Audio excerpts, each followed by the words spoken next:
Welcome back to the United Pubcast. Barcelona 2, Manchester United 2. It is 6:50 a.m. on a Friday. We're both up around 4 o'clock in the morning for Europa League football, as Manchester United fans. But Larry, that was the furthest thing, as I said during the week, that's the furthest thing from Europa League football. Man United in their all-white kit, away at the Nou Camp, full stadium away in Spain. That was Champions League football, not only between the two clubs and the history between the two clubs, but what we saw on the pitch. It was Champions League rebranded, Tom. I don't know what the Europa League is. It was just the Champions League's new unveiling with their new orange logo, and I like it. What a football game! Honestly, it's kind of refreshing, to be honest. I think we've kind of become immune to watching Premier League football. It was actually enjoyable to watch football at a slightly slower, more technical pace. If you get what I'm saying, the Premier League is so gung ho all the time, back and forth, back and forth, but what you saw here was two good footballing teams. And it was interesting because you saw two sides that are clearly imperfect, but nonetheless, a very entertaining game of football. Yeah, definitely. George here. Yeah, definitely agree. George here, let's give it away. Yeah, we'll get into sort of where the tie stands in regards to what could have been today. But obviously the tie is sort of poised very nicely for the return leg at Old Trafford. Rob, happy to have Larry back and very proud of that. A Europa League playoff outshines the Champions League round of 16. Okay, I said that before what would happen just in regards to the nature of Liverpool. Real Madrid is a big game, but ultimately Man United Barca is the prime European tie of this round of fixtures in Europe. United were brave, and we went off the game not to have. United were brave and went at it off the game. Shame not to have won this game. We go again 100% in regards to ultimately. Would you say, Larry? We'll get into the ins and outs and where we do stand, but we did. Barcelona did come back. We did have the lead, and we did sort of throw it away. We lost the lead. I would still kind of say advantage United. Yeah, advantage United for sure. If you told me before the match that United will walk away with a draw, I'd say you'd be happy. And if I told you Manchester United would score a goal and walk away with a draw, you'd be ecstatic. I think there's a misconception with how good Barcelona are. They're 11 points clear in La Liga, but if you actually look at the teams behind them, it's not a very competitive league this season. So I think while they're the best in La Liga, I think they're the best of a bad bunch. And that's not to discredit anything that they're achieving, but they're very much similar to United in the sense they're rebuilding. And I don't think they're the finished article. I think United absolutely have to be favourites for this return leg. Absolutely. I want to get into starting 11s in a little bit because a huge part of the starting 11 I think was the only real talking point. Maybe you got Wan-Bissaka and Delo. We'll get into that. But in regards to Emad here, good to see, mate. Someone told me here a 9-foot tall midfielder is. How we're lining up Weghorst at the moment is very interesting. And Erik ten Hag, what's he trying to achieve and is he getting what he wants? But very interesting in regards to see how he sort of lined up in the number 10 position. So we'll get into 3-2-1. Starting 11s, then obviously 3-2-1s in a little bit, Larry. But just where do you stand on we said here, great game of football, advantage potentially towards United for the return leg. But I said before the game in regards to let's weigh up the priorities of these fixtures. Yes, you do want to win a European tie against Barcelona, of course. But we have a huge game against Leicester City. I'm sure every Manchester United fan is looking at the Premier League table now and thinking we're 5 points off top. Let's say Arsenal lose that return leg to Manchester City. Well, we're 5 points off Manchester City. So there's no hiding from the fact we're close to a title race, if not in the title race. So we're looking at that, and we're looking at there's a tin up for grabs next week in the League Cup against Newcastle. So ultimately, I said before this Barcelona match, yeah, I do want to go through, but ultimately what I do want to see is a good performance and look like we belong with the Spanish leaders. So wherever Barcelona, if they're in the Europa League or if they're the club not the club they once were, ultimately they're the team leading Spain. If we can go there and not sort of camp in our own box and park the bus and sort of look like we belong, and that spells, I thought, we're the better team today. So in spells, dominate the game, which even under Ferguson, we never went to Barcelona and dominated the game. Far from even at our best. It was 2007, 2008 when we had Ronaldo. It was nil all draw there. We'll park in the bus, and we're the best team in Europe, and we did that. But ultimately, now to go to Barcelona and be the better team for large chunks, I thought ultimately, was the result good? Was the result bad? That's up for debate. But from what I wanted to see this week and where Manchester United's progression is, I was over the moon with what I saw. Absolutely. You have to also take into account, adding to what you've said, Tom, the caliber of players on that pitch for Manchester United. There's an upgrade to be had. Let's look at who was missing today, and I think that's why this result can't be underestimated. Lisandro Martinez, Anthony Martial. Whatever you think of Anthony, he does offer something off the right-hand side that we were missing today. So you look at those key outs, and then on top of that, Christian Eriksen. Look at some of the disastrous balls that Fred was playing. Even Casemiro, I thought, had quite a poor game with the ball. You put Casemiro in that. Sorry, you put Christian Eriksen in that midfield. You put Anthony Martial up front and allow Rashford actually pay off the left. Even Anthony on the right, in terms of the balance of the side, completely different football game. I think we would have walked away with a comfortable victory. So when you consider, I think that's where my confidence. I think that's where my confidence is ahead of the second leg in terms of potential. Obviously, got Sabitzer coming back, Lissandro Martinez, which I think pushes Shaw to left back, which I think gives us a little bit more balance. And I thought Malacia had a good game in terms of the job he had to do. So ultimately, Erik ten Hag's in regards to the starting 11, I think his hands are a little bit tied in regards to injuries and suspensions. But in regards to the starting 11, I think the only one is Wan-Bissaka and Dalot. And we'll get into Wan-Bissaka's performance, whether it was brilliant or not quite brilliant. I'm not sure. I think I was a little bit in between. But ultimately, Wan-Bissaka got the nod there. And the only other thing in regards to starting 11, which Emad touched on earlier in regards to Weghorst, is this just in regards to very specific incidents in regards to the last game where he dropped him into the number 10 and away at the new camp? You don't play that every week. Is Erik ten Hag, is this something in the future he sees Weghorst playing a little bit deeper, or is it just a coincidence 2 games in a row he's felt a specific need? Whatever it is, I don't think it worked, if I'm being honest. I think he's doing it out of necessity because, as a few have alluded to in the comments, Rashford's our only outlet at the moment. And when you've got a goal scorer in that form, you need him as close to the goal as possible. So I can understand Rashford being central. I think when you play Rashford central, while he can play there, I think you take something away from his game. And I think he's much better coming in off that left-hand side.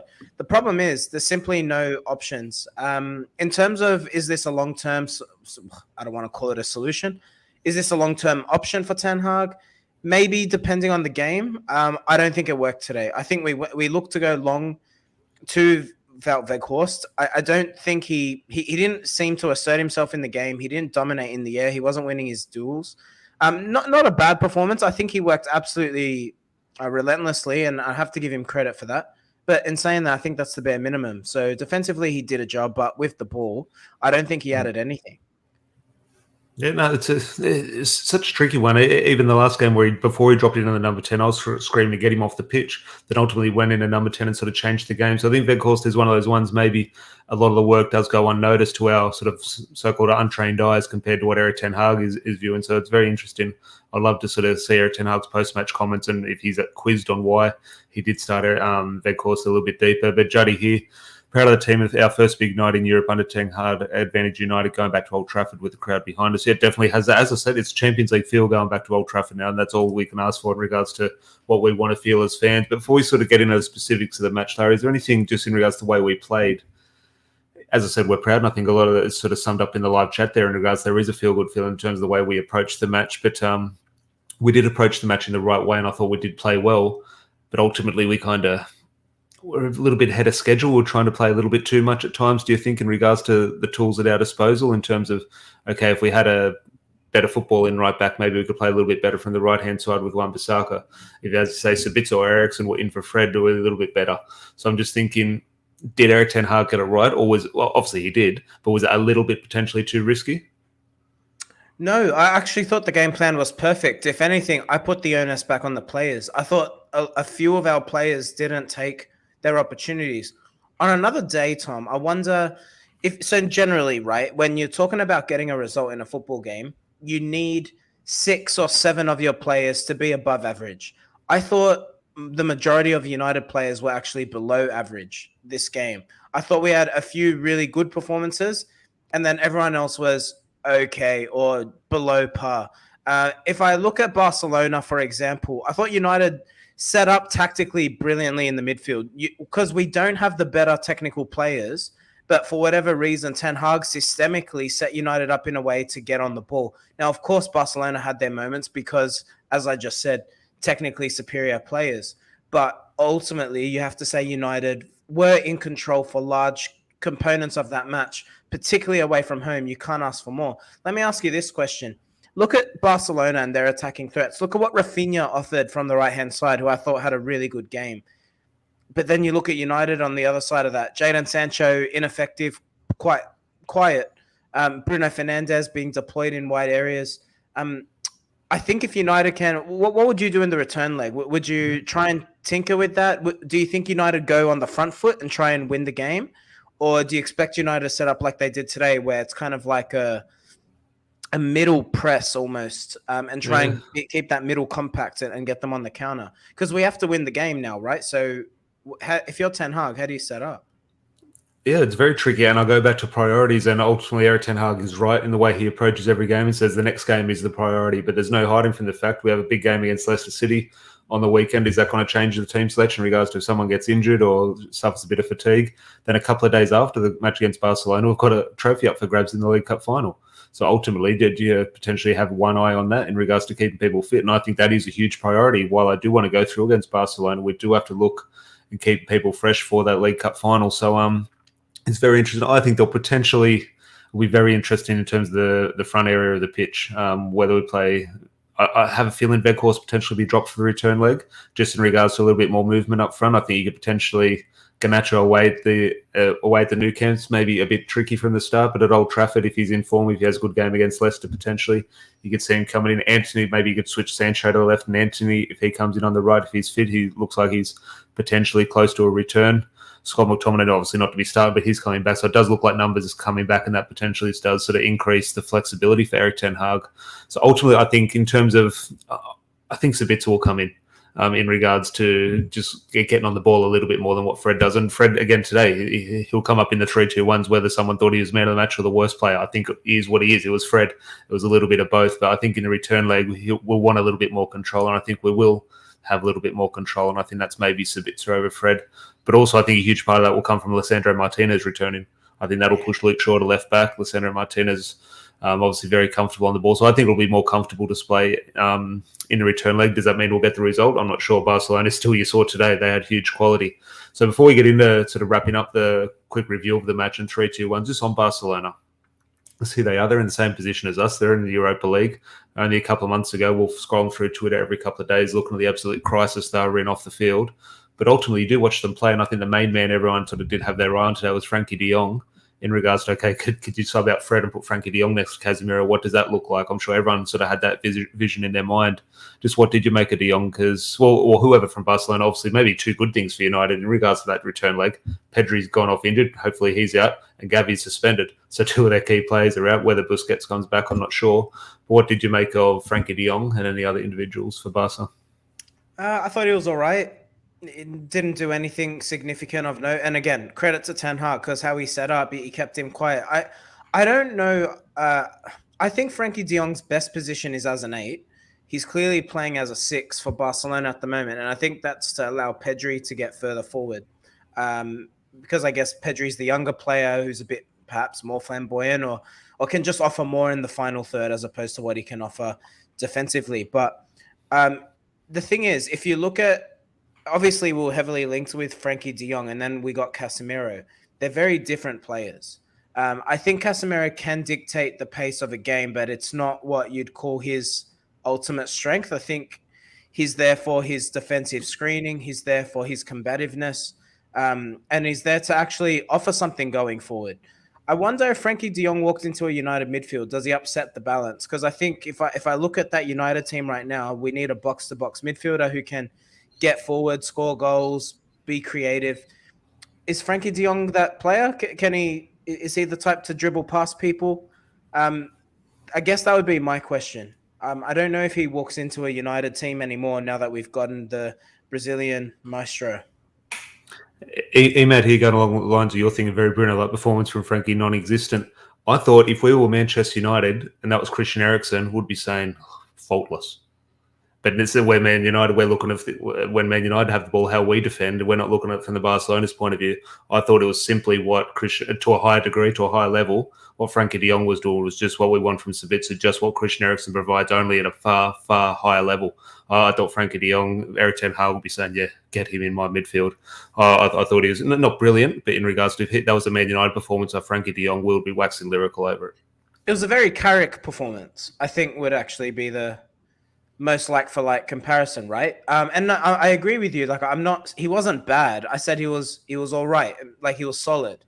He controlled the game, but I thought, and look, you have to say, and to your point, when Barcelona got to 2-2, they increase the intensity. So you have to put credit to him.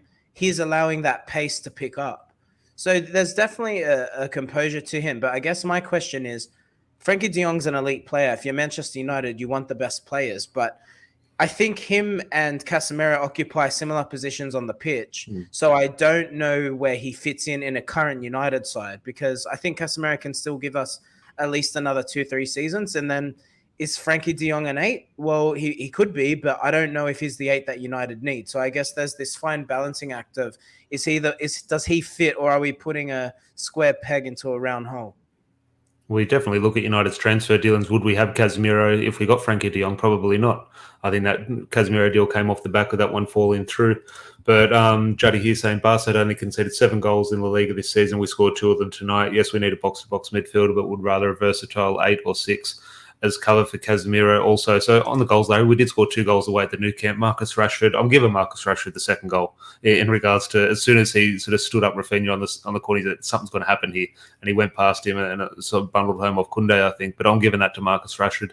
And obviously the first goal, shocking ball by Casemiro, which sort of shinned off his ankle, somehow found its way to Fred. I don't know where Casemiro was passing it, but it definitely wasn't to Fred. Found itself to Fred, who played a nice ball into Marcus Rashford, who got the goal. But Marcus Rashford scoring 2 goals, but you know what I mean. 2 goals away at the Nou Camp. It's a big thing. It's a big thing for Manchester United for a player to do that. Yeah, of course it is. I think only 2 United players have scored at the Nou Camp prior. So Marcus Rashford puts himself in the history books. Only the 3rd United player to score against Barcelona at the Nou Camp. It's not to be, it's not to be shrugged at. It's significant, and it tells you where this player is at in terms of his confidence and the way he's playing at the moment. We have to talk about the potential penalty or non-penalty. Obviously, I know it's Barcelona's home game. Can I say, wait, hold on, before we get there, sorry for anyone who's not in Australia, the coverage was appalling. The commentary was on delay. They've muted the crowd. Like, you can't hear the crowd. Like, the goal's going in, and it's like the crowd sitting in silence. Then the commentator isn't in the ground. The commentator's in a studio. That's the reason they block the noise, and obviously there is that delay because the connection isn't there. So yeah, I completely share those frustrations. But on that penalty or non-penalty, I think 100%. Your first instinct is always you watch it, foul, penalty. I think the reason they haven't given it is if you do go back and watch the replay, I think technically they could get awarded outside the box. Then if they're going to award it outside the box as a free kick, technically you can't go back and deal with it. So that is where I think that decision has fallen down. But ultimately it was a shocking decision in my opinion. And I think Barcelona scored a minute or 2 after. So again, fine margins do change those games. We've talked about the 2 goals at our end of the pitch. At the other end of the pitch, Barcelona unfortunately did score 2 goals.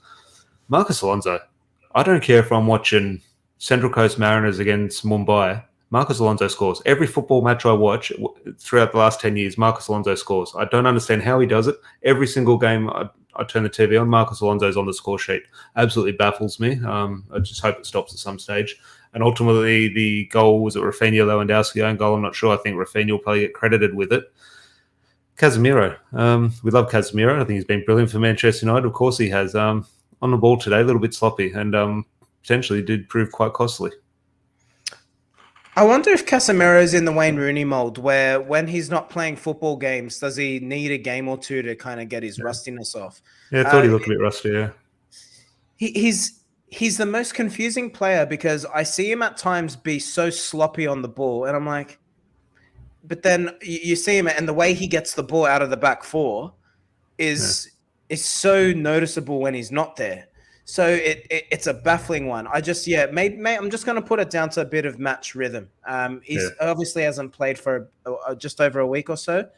Feels like he hasn't played for 2 months, but it's good to see him back. And it's going to be a sore reminder against Leicester when he's not lining up. Yeah, well, he gets a rest against Leicester, and he's back there for the return leg against Newcastle or against Barcelona. And then fingers crossed, fully fit for Newcastle, and maybe he will be in his groove then. Question here, Emad. We'll get into 3-2-1s in a little bit. De Gea was offered today as well. I was so mixed on De Gea in regards to he was collecting crosses. He was dealing with crosses, which was very good. On the ball, it's David De Gea on the ball, so that's up for debate. I thought we're playing out from the back quite well, but ultimately let down in 1 or 2 key areas. And I also look at that from maybe a negative from Manchester United, but also what do we know of Barcelona? they're absolutely the masters of that in terms of the way they press and the traps they set. So sometimes you sort of take your hat off and say, well, Barcelona are very good at what they do in regards to making playing out from the back very difficult. But De Gea, but ultimately some big saves as well from David De Gea. Before we get in 3-2-1 here, Larry, does McTominay get that leeway when he comes back or not? Well, my vision of that was Weghorst in midfield. I was thinking, is Erik ten Hag trying to recreate Scott McTominay in midfield for the League Cup final against Newcastle? If McTominay performed to the level of Casemiro every week, well, then he'd obviously have more credit in the bank, wouldn't he? But he doesn't, and that's the problem.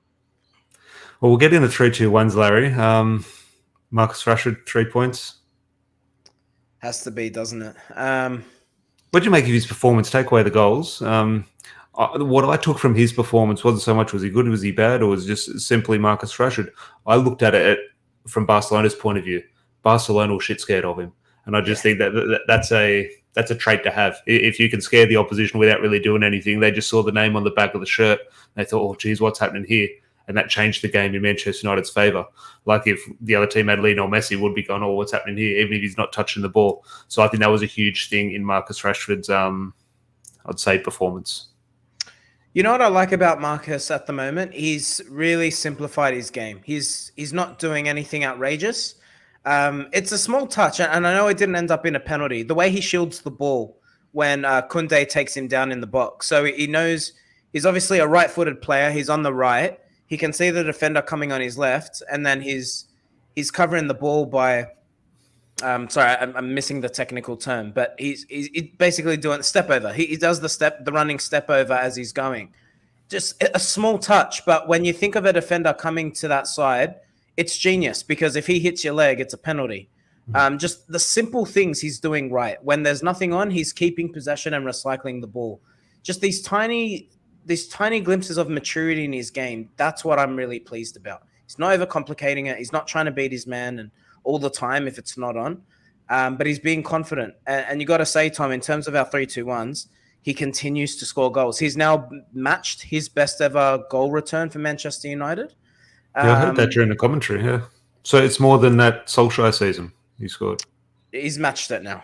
Okay, so that's his 22nd goal of the season, which is what he matched in 1920. So the goal has to be 30 for Marcus. He has to score 30 goals this season. I think just the standard he's now set himself. We're halfway through February.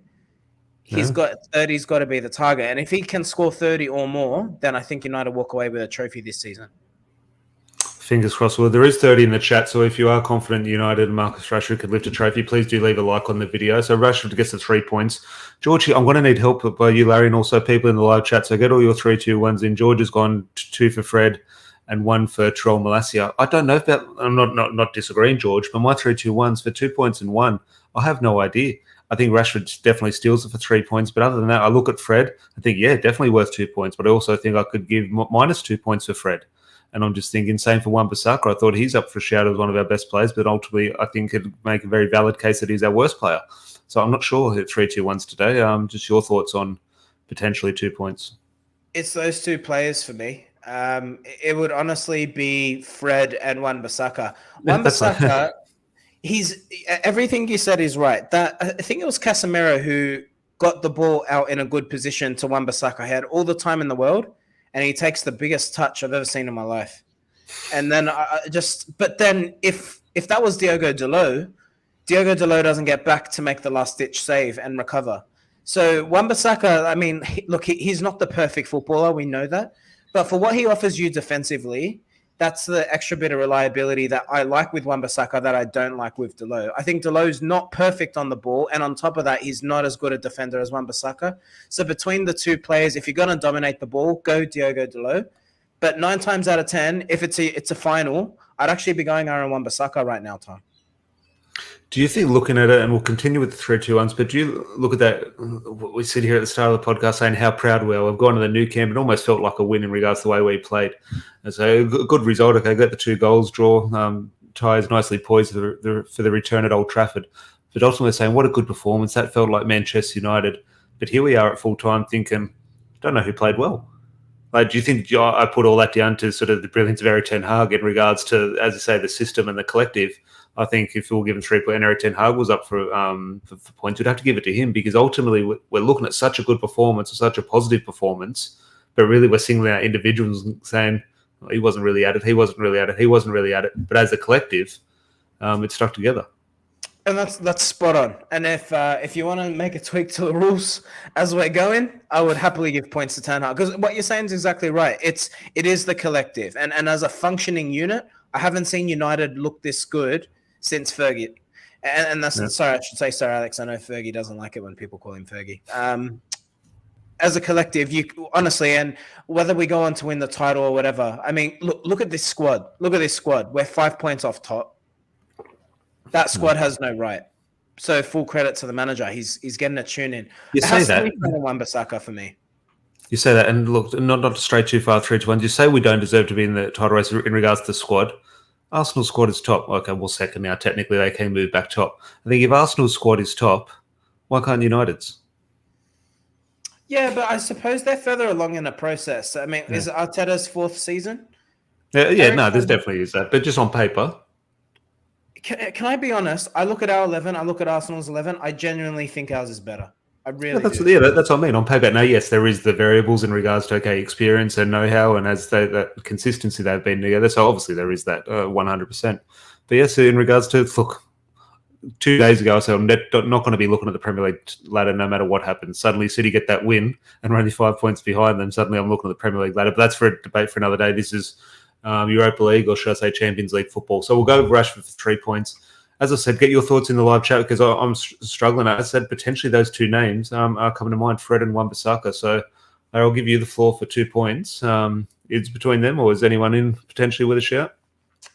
It has to be those two for me. And the reason I say that is, as frustrating as they are, a misplaced pass, a bad first touch, do we concede more goals if they're not playing? Can I throw one name, not to so much say his points, but just a notable mention in regards to what he had to deal with either side? Okay, young left back, makeshift centre back, and the issues Wan-Bissaka brings at the right back.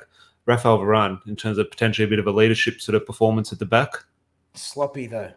Yeah, a little bit, but look, and ultimately conceded 2 goals. Well, the whole back four did concede the 2 goals, so definitely not clamouring for 3 points for Varane. But I thought tough Fred's time. kind of that fault for the first goal, isn't he? He loses his man, doesn't compete. I didn't bother watching any replays when Alonso scored. I walked off. I didn't see any replays. Jumped over Fred. It was Fred who lost his man. So, I mean, you know what? I just sat here criticizing him for 5 minutes. I could give it to Wout Weghorst just for his work rate off the ball. Weghorst is a tricky one. He works hard. I don't think that should be understated. He runs all game, and he's not a midfielder, and he played like a midfielder. And when you're that big frame running around all game, mate, full credit to you. His knees would be banging sore. Well, look, I'm just going back through the comments here, and George reminds me, I thought Malacia, in regards to his impact and the struggles he had to deal with in regards to Rafinha, Malacia, to go away to the new camp for Manchester United as a young player who's sort of been in and out of the team, I do have to sort of weigh that up. Rafinha's a very player, good man. Rafinha's a player. He's so good. When he was at Leeds, I was like, man, if United got this guy, I'd be pretty happy. Well, he keeps Anthony out of the Brazil team. Well, it keeps him out. Like, he's preferred. Yeah, he's first choice. He's probably the best. Is he the best in his position right now? Rafinha? He's definitely in the conversation. Yeah, well, if you're in that Barcelona team who's leading La Liga by that many points, you've got to be doing something right. So Malacia then has to be doing something right to keep him. He wasn't quiet. I mean, Rafinha had a good game, but he made a good account for himself. Look, I would actually potentially, now off the back of that, thanks, George, I'll be going Malacia for 2 points because I think Fred and Wan-Bissaka were so, as I said, they're in with a shout for points here, but I think that could also be in sort of contention to losing points, I thought, at times. So I can't sort of justify giving them 2 points. So we'll go Malacia 2 points. 1 point, I'll throw it to you, Fred or Wan-Bissaka. I'll give it a Fred because I know you're on the McTominay fan bus, so I have to give it a Fred.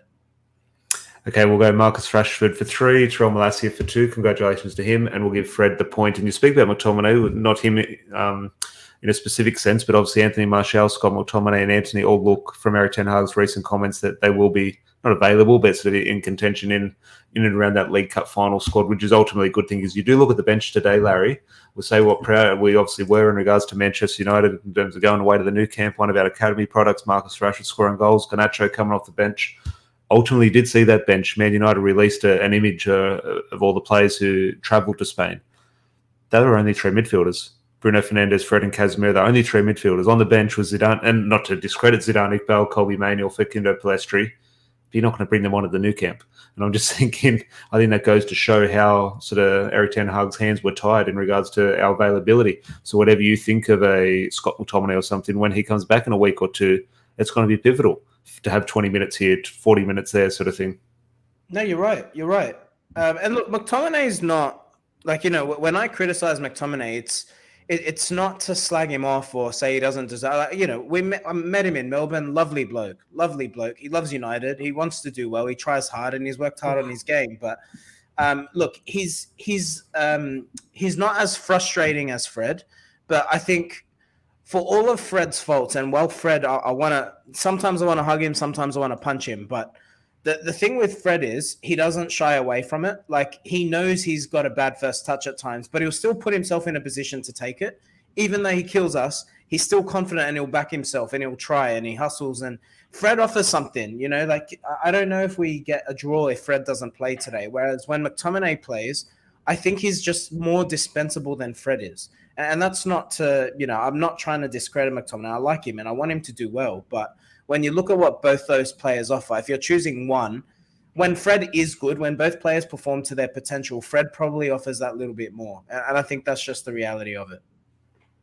It's interesting. As said, that debate changes very quickly. Your thoughts a week? What was the performance Fred put in the other day? I'm trying to. The thing is, their worst performances. So here's the thing, right? With McTominay's worst performance is nowhere near as bad as Fred's worst performance, and I think that's very valid. But the point is, when both are playing at their best, Fred gives you a bit more. I just don't feel McTominay, and look, there's debate for another day. I never feel he's really given the opportunity to play in his preferred role, in terms of he has to, over the years, cover, because managers can't trust Fred in a certain role. McTominay's had to do that role. So I've never had a consistent run. Every time McTominay plays a little bit further forward, we see something.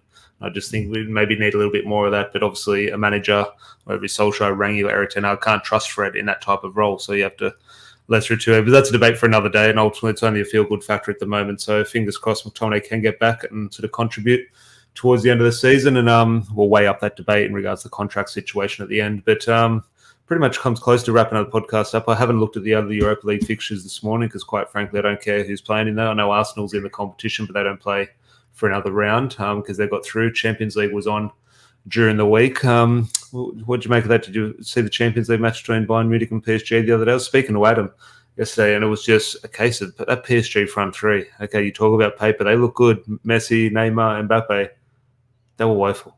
And look, on another day, they scored 10 goals in the last 10 minutes, and they look absolutely brilliant. But their work rate as a front three was pathetic. That three only works on FIFA, honestly, or Football Manager. You put them on, like, they're just, this is why they dominate Ligue 1 because they're good players. But when it comes to sides that can match them in terms of ball retention and competitiveness, they struggle, and this is why they will never win the Champions League while ever they chase the big name signing. But soon that won't be a problem because Qatar is going to have investment in another football club, a bigger football club. And I suspect one of those front three players will probably play for Manchester United. So yeah. Who knows, the situation 2 or 3 of them could end up. But in regards to this 2-2 draw, just to wrap up, 2-2 draw, we think, okay, good, come back to Old Trafford. Would your opinion change, and whether positively or negatively, if they were 2 away goals, like in regards to the rules? I think we'll be having a far different discussion if they were 2 away goals, like counted as away goals. Yeah, of course we would. But I guess I would argue, I think I like that rule change, by the way, because I think it's kind of encouraged teams away from home to play attacking football. Because the thing is, I don't know if I think United probably set up a bit more conservative if the away goal rule applies. So I mean, who knows? It's one of those. It's really awkward for that reason. So I like the rule change. I get what you're saying, but would the game have played out the same way? I don't think it would have. Well, as I said, go back to before the game in terms of what I wanted to see, what would make me happy in regards to this performance / result. I got my answer a couple of minutes into the match, and obviously throughout pretty much the whole match, but especially that first half. When we're playing out from the back, now I have my concerns when we play out from the back because I don't feel too confident. So I do sort of have a little bit of hesitancy when we're lining up for a goal kick. When we were lining up for a goal kick, Luke Shaw was on one edge of the 6-yard box to take that short one to David De Gea. Tyrell Malacia was on halfway. And I'm just thinking, the change in approach and the change in mentality from Manchester United. Like a year or 2 years ago, if we had a goal kick, our back four would have been on the goal line instead of waiting, don't come past us. But Tron Malassi was in the Barcelona half when we were taking goal kicks, and I just think that confidence and belief and sort of simply the quality of the coach in terms of how Erik ten Hag's got his message across, to be able to do that, not just in general. I'd be pleased if we were doing that at home to Bournemouth.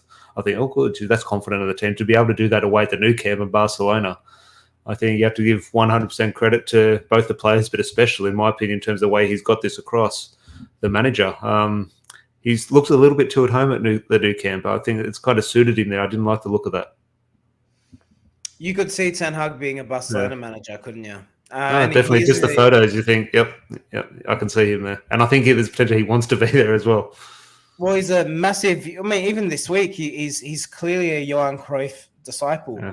I don't think you can when you talk about Barcelona, you have to talk about Cruyff, because everything about that club's philosophy came from the Dutchman. In saying that, I do think if Ten Hag is successful at United, I can't see United letting him go. I think they'll just throw whatever money he needs, whatever power he needs. They'll do everything they can to keep him happy. And look, Xavi's doing a good job there. I think that's always, if we need to give ourselves peace of mind. Xavi's a player. Xavi's a club legend. I think they'll want Xavi to do well. And I think he's got the backing of some very powerful people there. So long may it continue for Barcelona, because I want to keep the beautiful bald Dutchman at United. Now, fingers crossed. And ultimately, if he does go to Barcelona at some stage in his career, hopefully it's after he's won the lot at Old Trafford. You speak about Xavi there. I was watching, just to get in the mood for the Man United-Barcelona game, I was watching the famous 3-3 draw at the Nou Camp back in the 98-99 season, treble-winning season. Well, obviously, everyone remembers that game, the Nou Camp, the Andy Cole goal, where sort of plays a nice little 1-2 with Dwight Yorke. Xavi, as a kid, as a teenager, was playing in that midfield for Barcelona. It goes to show you how football moves on. He's running the show as a kid for Barcelona there. 2023, he's managing. But look, a true sign of the times. But Larry, it's Friday morning here, about to head off to work. But ultimately, usually Manchester United don't win a football match, ruins the day, ruins the week. But in this context, I think we can sort of say, okay, job done, let's go. And there's a feel-good factor heading into the weekend in Leicester. Absolutely. What's really interesting about the Europa League? I want us to get through Barcelona, but then I couldn't really care about what happens after that. You say that, but we'll draw Arsenal or something in the next round. I mean, that's the only tie that would get the juices flowing. But honestly, who cares? I think just considering our position in the league, Ten Hag will need to prioritize at some point, and it has to be the league at the moment. Just we're too close not to fight for it. Well, just on that, I think just in regards to the way the weekend will set up, and obviously we're doing this on a Friday, I think we're both out tonight. We probably won't do a preview for Leicester, but just 2 or 3 minutes to wrap up on the Premier League. Here we are 2 days ago, so not going to get tied into this title talk in regards to we've been burnt before. There's no point in looking at it. Let's just sort of focus on the next game. Let's worry about potentially getting away from 5th rather than catch the top. But ultimately, after that match against City and Arsenal, obviously Arsenal do have a game in hand, but ultimately you think they're going to lose that potential next game to Manchester City. So there's definitely a loss on the cards coming for Arsenal, which will keep City at the top by 5 points over Manchester United. Title, just your latest thoughts. Are you trying not to get sort of brought into it, or is it just simply maths will tell you we are in it? Do I think United are in a title race? Mathematically, yes, they are. And if you're Erik ten Hag, I think the mentality has to be to these players, you're 5 points off the top. Let's go for it. He can't be in that dressing room saying, let's get top 4. He has to set the standard with these group of players to say, believe, challenge, go high. And the thing is, if you look up and you fall short, you can live with that. But if you're looking down and you're trying to stay where you are, that's not the mentality of a Manchester United player. So I think that the goal has to be push as far as we can. In the end, I think we won't get there, obviously. But that's what it has to be. And who knows? That's the thing. Look at City. They're vulnerable. They can beat Arsenal, but then we've beaten Arsenal at time this season as well. And I got to say, while I don't want City to do 3 in a row, it was so good being on Twitter yesterday. So quiet. It's beautiful. It was so nice. Yeah, look, I've got to the stage where I'm almost thinking in regards to the way football's playing out, I'm actually maybe hoping City go and win it, because in 2 or 3 years they'll be stripped of the title. Then we can sort of rub it off. So I think if Arsenal win it, they'll keep it. So I think maybe at the moment, in regards to dealing with Arsenal fans, I could afford City winning the league if we don't. And in 2 or 3 years, they get stripped of it. And if we finish second, who knows, we'll get awarded it. But in regards to the match you talk about, it has to be priority, the league, in regards to those points. We do have a big game against Leicester, but then a couple of days later, we've got Barcelona again in a very important match. So obviously Casemiro's out for the Leicester match.